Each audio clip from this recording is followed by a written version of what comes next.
Welcome back. So moving on to our second segment of today.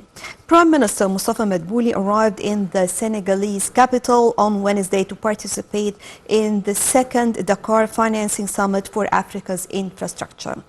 Well, Prime Minister Mustafa Madbouli is participating in this great event on the behalf of President Abdel Fattah el-Sisi. On the phone or over the phone, we have with us Ambassador Gamal Bayoumy. He's a former Assistant Foreign Minister. Hello. Hello, yes.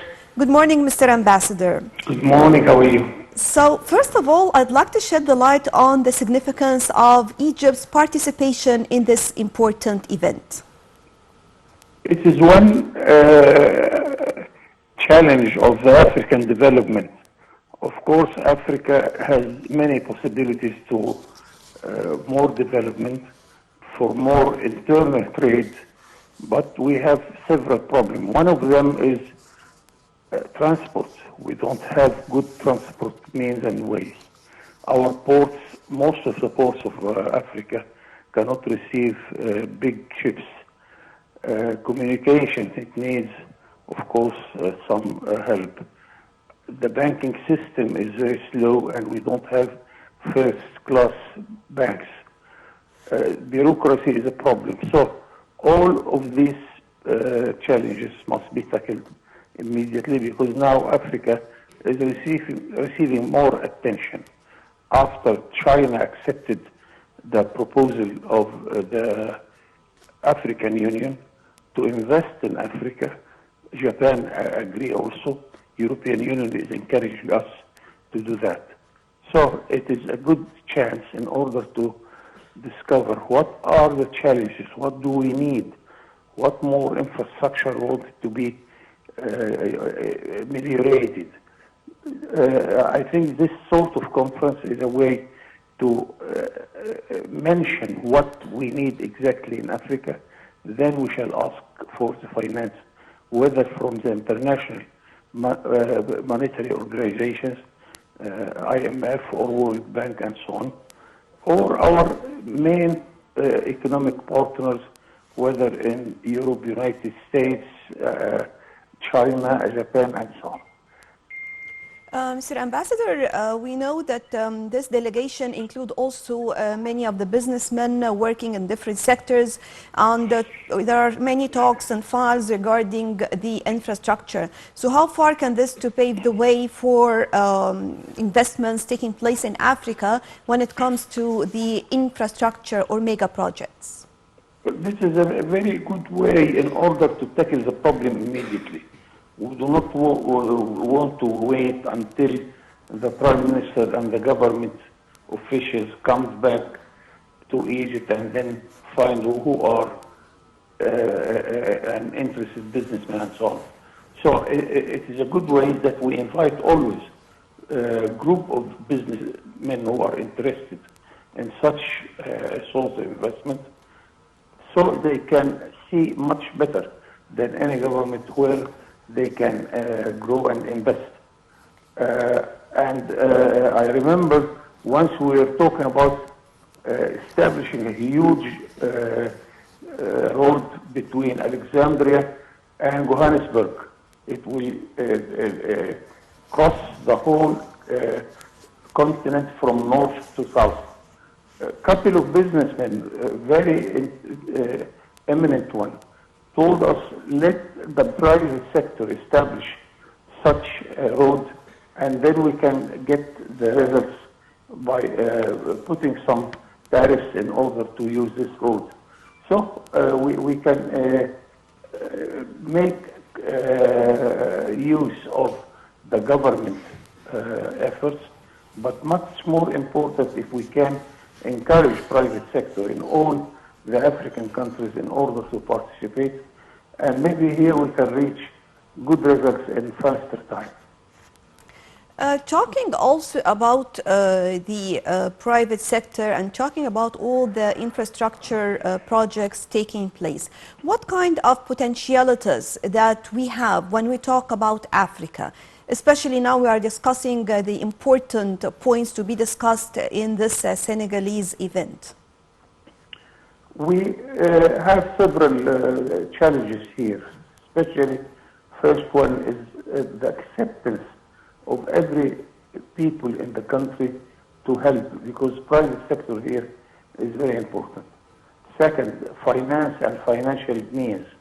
We have to find whether some international organization who are interested to help us in finance such projects. Then maybe also some private sector leaders can come and participate, because some of these projects can earn some revenues also. So it is a very serious task, but I think Egypt has experience in order to deal with the matter. Right. If I'm talking about, now we are talking about the cooperation between all the African countries, especially when it comes to different projects taking place, exchanging the know-how and expertise, sharing the experience, and also talking about what we can share with these African countries, so as to have another, let me say, we are as if we are rewriting or redrawing the map for what we have in Africa to the international community. It is a logic but not very easy task. In my experience in Africa, that you cannot easily deal with Africans about what they are producing, because most of the production of African countries is dominated by Western companies. I tried myself to import timber or wood from Africa. They said if you wanted, you have to establish your own project. You come and cut it and take your wood. It is not easy, but it is easy by the way. If you establish small companies cutting the wood, what do you win? What do you need? Some tens of workers, some shoes, some tractors. You cut your wood, you take it for very reasonable price. Once I tried to export some canned food from Egypt to the country where I was representing Egypt, and they were amazed that we have such very important industry. It doesn't cost you a lot in order to make a canned food industry. And the Prime Minister told me, he said, I'm not thanking you for the present you gave me, but I am congratulating you that Egypt has such industry, and come and teach us how to do it, because a huge quantity of vegetables and fruits, you just throw it because you don't have refrigerating system in order to keep it, and you don't have exporting system in order to export it. So, two ways to tackle this problem: to go there to establish a canned food industry. Another way is to teach them how to export it. This is the way to discuss questions like that.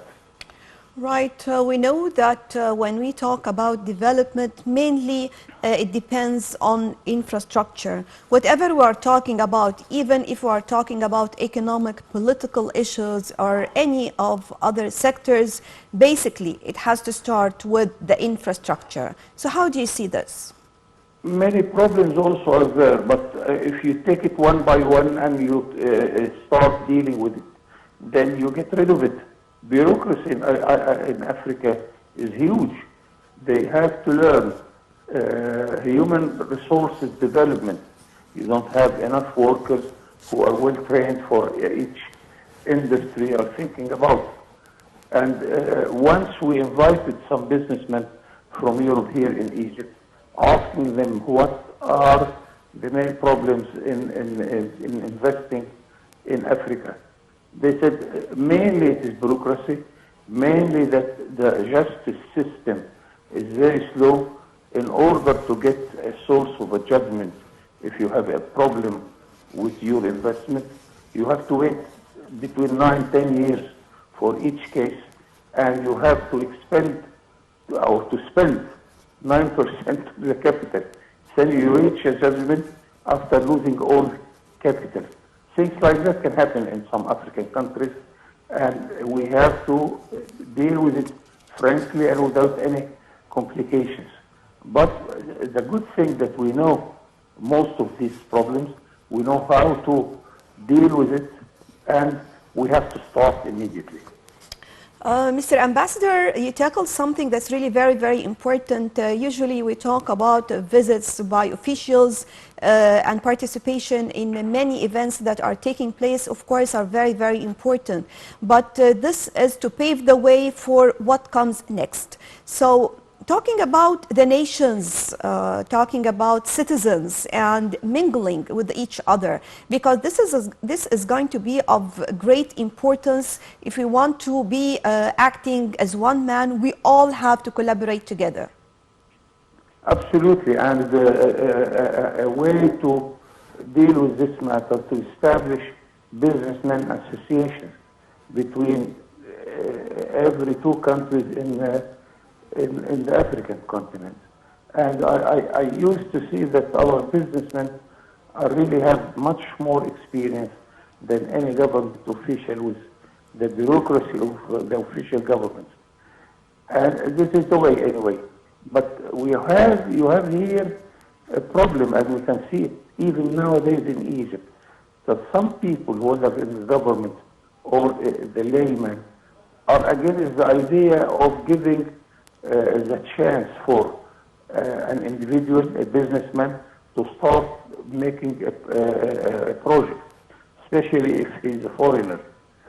We have to educate our people, and our mass media here must play a good role in order to see that we don't have enough savings in order to invest it, and in order to fill this gap between our ability to save and our needs to investment, we have to fill this gap either by borrowing, which is not